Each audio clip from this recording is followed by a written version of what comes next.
Shalom Hashem, que vos fala Alf neste 9 de maio de 2019. Fadiga divina da graça. É um novo tema de uma série que pretendo desenvolver com a graça de Deus sobre a questão da crítica ao catolicismo por parte de muitos ateus, agnósticos e até cristãos e evangélicos, budistas, muçulmanos, etc. Entre essas críticas está a crítica contra a penitência, contra os sacramentos e uma apologia a uma graça ilimitada de Deus. Então a fadiga divina da graça procura trazer mais luz sobre essa questão que é confusa, que causa conflitos, que causa danos à cristandade pelo mundo afora e pelos séculos afora. E muitos irmãos são usados pelo demônio, pelo mundo, pela carne, para fazer críticas injustas ao catolicismo. Se as críticas forem bem fundamentadas, numa hermenêutica sã, elas podem trazer proveito. Do contrário, elas só trazem dano, inclusive para os que as praticam. Por isso, com todo amor, toda humildade, todo respeito, nós vamos tratar sobre essas críticas e expor que nas Escrituras que a graça de Deus se cansa. A graça de Deus, ela não é dirigida ao homem de uma forma, vamos dizer assim, cansativa, repetitiva, fadigante. Ela é dispensada também com o acompanhamento da disciplina, com o acompanhamento da retribuição a esta graça. Existe uma passagem, e é no Novo Testamento, que a chuva que cai na terra e não produz fruto, chega uma hora que a chuva não vai cair mais. Chega uma hora em que esta terra fica estéril, completamente compactada, e mesmo que a graça caia nela, ela não tem mais condições de produzir frutos. Aqui nós não vamos entrar nesse aspecto da perda da salvação, que é um aspecto mais profundo, uma hermenêutica e uma teologia ainda muito mais laboriosa. Essa série vai apenas tocar na questão do cansaço divino da graça, fadiga. Como, por exemplo, os profetas do Antigo Testamento anunciavam esse cansaço. Em Isaías 1,14 diz: estou cansado de sofrer as vossas festas, solenidades, sacramentos, com o coração cheio de maldade, com o coração cheio de pecado, etc. Jeremias 15:46, diz: estou cansado das vossas maldades.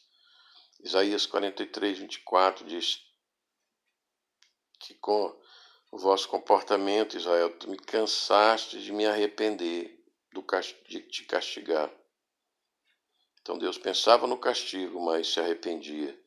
Mas chegou a hora em que a fadiga divina da graça chegou e veio o juízo sobre Israel. No Novo Testamento, nós temos passagens semelhantes. 1 Coríntios 3,15, quando Paulo endereça às igrejas, aos cristãos pecadores, impenitentes, dizendo que se a obra deles for de palha, for de pecado, misturada com palha, ele será salvo, mas passará pelo purgatório do fogo, o fogo que purga essa natureza, essa malícia interior da alma. Então Deus dispensa Não mais a graça, mas o fogo, o castigo, purificador, purgante, né? Assim como o médico trata pacientes com remédios purgantes para expelir o mal interior do coração, da mente, da nossa alma. Ele tem essa obrigação, pois a Bíblia diz que Jesus é o pastor de nossas almas. Em Mateus 24:13, existe repetidamente no Novo Testamento a ordenança perseverar até o fim para ser salvo. E aí muitos crentes exageram nesta graça da salvação, dizendo que ela é instantânea, que não pode ser tirada, mas vai contra uma boa hermenêutica dos textos, que são múltiplos, centenas de vezes que o Novo Testamento adverte aquele que perseverar. Perseverar o quê? Perseverar em resistir às tentações. Marcos 16:16 também diz: aquele que crê e for batizado será salvo, que está dando uma ordenança de sacramento. O batismo é um sacramento tanto para católicos como para evangélicos. Não é possível, eu não conheço igreja dita evangélica ou cristã que negue o sacramento do batismo. Aí já é demais. Marcos 16:16. Então, por que Jesus associou o sacramento com a graça da fé? Eles estão juntos. Por que então se criticar como se os 7 sacramentos dos católicos fossem algo abominável, fosse uma heresia contra a graça, fosse algo comercial, fosse algo... Com isso ofende as Escrituras, essas críticas de alguns evangélicos ou reformados. Atos 16:51. Serás salvo, creio, serás salvo tu e a tua família. Então, por que não batizar crianças em casas, em casais que os pais se converteram? Se há uma promessa de Deus, se há uma confiança de Deus, por que não obedecer? Porque a pessoa, o filho, tem que escolher? Sim, ele tem que escolher.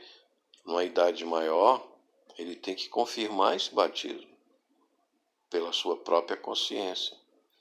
Mas eu acho que não devemos jogar pedra sobre batizar as crianças.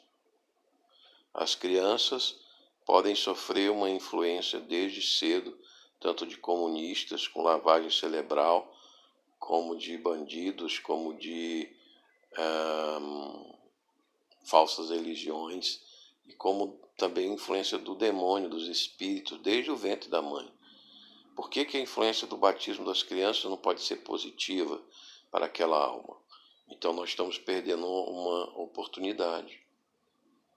Depois de adulto, se fizermos um batismo com consciência daquela criança que foi batizada, muito bem. Ninguém vai anular o primeiro batismo, não é? Mas eles vão se somar. Um na promessa da família de Deus, em Atos 16:51, e também na consciência do batizado. E hoje, cada dia mais cedo, nós podemos dar consciência e inteligência a crianças de até 4, 5 anos. Eu já batizei uma criança de 4 anos que professava o conhecimento de Cristo, o amor a Cristo. E isso aí é o mais importante. As outras doutrinas de arrependimento, de sacramento, de comunhão, de sola escritura, há tempo para que a criança aprenda no seu crescimento e desenvolvimento, mas os sacramentos atraem as crianças para o seio da igreja, e eu não sou contra, apesar de admitir a necessidade daquela pessoa confessar com a consciência mais madura o seu batismo, ou se batizar novamente. É uma liberdade de consciência pessoal de cada um, porque eu creio que o batismo ele não salva por si mesmo, porque senão Dimas, o ladrão que se arrependeu, não estaria no paraíso no mesmo dia de Jesus. mas ele foi para o paraíso porque creu.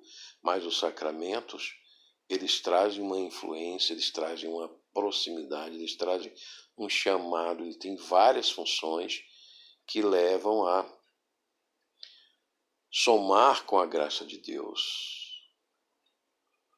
indispor uma boa dispensa, uma boa vontade do Pai para aquelas pessoas. Então, revitaliza o cansaço do Pai em administrar a graça naquela família, naquela criança, naquela pessoa, naquela igreja. Então, por que não praticá-lo? Não há pecado nisso. Esse é um exemplo clássico das críticas, muitas vezes cruéis, injustas, maliciosas, que se faz ao catolicismo. E quando eu digo catolicismo, não é apenas a Igreja Católica Romana, porque existem 23 igrejas católicas da Antioquia, da Síria, da Grécia, inclusive da Grécia, não sei se os ouvintes sabem, a Grécia tem os Montes Athos, é um Vaticano, é um território soberano, autônomo dentro da Grécia. É o segundo, digamos, pequeno país cristão do mundo, porque os demais países são republicanos, eles não são cristãos, eles são platônicos ou neoplatônicos, mas não são cristãos. Cristãos só existem dois: o Vaticano, que é uma monarquia, e o Monte Athos, que é uma oligarquia de monges.